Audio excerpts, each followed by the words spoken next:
আচ্ছা, বোর্ডে লক্ষ্য করো, আমরা অঙ্কে লিখব। কিসে লিখবো বলতো? অঙ্কে লিখব। অঙ্কে লিখি, অঙ্কে লিখি। এটাকে ইংরেজি করব কিভাবে? Let's write in digit. Digit মানে অঙ্ক, আর ওয়ার্ড মানে কোথায়।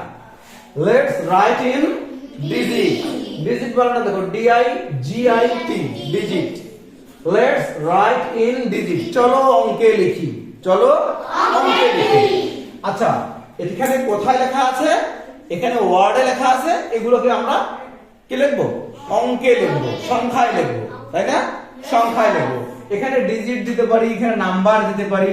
Let's write in number. চলো কি নাম্বারে লিখি, মানে অঙ্কে লিখি। দেখো এক নাম্বারটা কি আছে?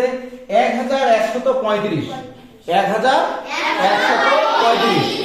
তোমাদেরকে বলছিলাম আমি যে 1 থেকে 9000 পর্যন্ত কয়টা অঙ্ক নিব আমরা? চারটা। 1 থেকে 9000 পর্যন্ত চারটা। আর 10 থেকে 99000 পর্যন্ত কয়টা অঙ্ক নিব? পাঁচটা। এখানে দেখো 1135। তাহলে এখানে এরকম করি আমরা, একক, দশক, শতক, হাজার। কয় হাজার? 1000। এখানে আমরা 1000 লিখে দিলাম। এরপরে 100। তাহলে একক, দশক, শতক। শতকের ঘরে কত লিখবো? 1 লিখবো। 1 শতক যেহেতু 1100। 35 লিখবো। কয় 10টা 35 হয়? 3 10 5। এই যে দেখো 1135। একক, দশক, শতক, হাজার। 1135। ওকে, আচ্ছা, এটা হলো 1 নাম্বার। 2 নাম্বার দেখো তো। 2 নাম্বার ঋষি কি? ঋষি পড়। 2 নাম্বার এটা পড়ো তো তুমি আগে। 2 নাম্বার ঋষি 69 কি আছে এখানে? এই 2 নাম্বার 79। আবার পড়ো। 3979। আচ্ছা, 3000। আমাদের তো 10,000 এ পৌঁছি নাই, তাই না? তাহলে 1 থেকে 9000 পর্যন্ত কয়টা অঙ্ক নিব? চারটা। আমাদের আছে 3000। আচ্ছা, আমরা এইভাবে লিখি। আর তোমাদের কি হবে? তোমাদের ভুল হবে না তোমরা যদি এরকম করে একক, দশক, শতক, হাজার। হাজারের ঘরে কত আছে বলো তো? 3000। এই যে 3 লিখলাম। এরপরে শতকের ঘরে কত আছে? 900। বসো 900। তাহলে শতকের ঘরে আমরা 9 লিখবো, ঠিক আছে? আচ্ছা, তারপরে কত? 79। কত? কয় 10 কয় 79 হয়? 7 10 9 79। তাহলে কি হলো? এবার পড়ো ঋষি, আরেকবার পড়ো। 3979। ভেরি গুড, এটা হয়ে গেছে। এবার মামুন না? মাসুদ।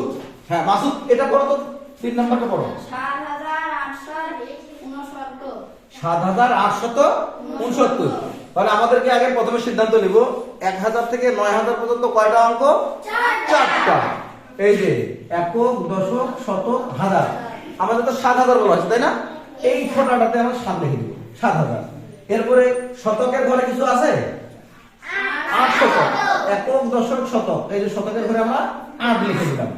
69 লিখতে কি কি লাগে? 6 10 9 69। Thank you. একটা ক্লাব দাও মাসুদকে। আচ্ছা, 4 নাম্বারটা আসিয়া বলবে। এটা পড়ো তো। 9101। 9101। এখানে তো 10,000 বলি নাই, তাই না? 10,000 যেহেতু বলি নাই, আমাদের অঙ্ক হবে কয়টা? চারটা। একক, দশক, শতক, হাজার। হাজারের ঘরে কত লিখবো? 9 লিখবো। শতকের ঘরে আছে কিছু? আছে। কত আছে? 100। একক, দশক, শতক। শতকের ঘরে 1 লিখবো। আচ্ছা, দশকের ঘরে মনে হচ্ছে কিছু নাই। দশকের ঘরে কিছু আছে কি? নাই। তাহলে দশকের ঘরে কি দিব আমরা? শূন্য দিব। দশকের ঘরে কিছু নাই, শূন্য দিব। 1 আছে। 1 তো এককের ঘরে হবে, তাই না? এই যে এখানে একটা ফোঁটা আছে, এখানে 1। এবার কত লিখলাম বলো দেখি এটা? এই যে 9101। 9101। তাহলে এভাবে আমরা অঙ্কে লিখব। বুঝা গেছে? যখনই দশকের ঘরে যাব, তখনই কিন্তু আমাদের অঙ্ক হয়ে যাবে 5। 1 2 3 4 5। 10,000 লিখতে বলছে, 10,000।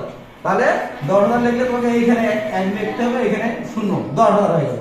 এরপরে মনে করো 10,500। তাহলে শতকের ঘরে কত লিখবো? 5। 5 আর এদিকে 500 যেহেতু বললাম, দশকের ঘরে এবং এককের ঘরে কিছু বলি নাই, তাহলে এখানে শূন্য হবে, এখানে শূন্য হবে। দেখো 10,500 হবে। ঠিক আছে? তাহলে 10,000 থেকে 99,000 পর্যন্ত, 10 থেকে 99,000 পর্যন্ত কয়টা অঙ্ক হবে? 5টা অঙ্ক হবে। আর 1000 থেকে 9000 পর্যন্ত কয়টা অঙ্ক হবে? 4টা অঙ্ক হবে। এটা মনে রাখলেই আমাদের হাজার লিখতে আর ভুল হবে না। ঠিক আছে? Yes, sir. Thank you. Welcome.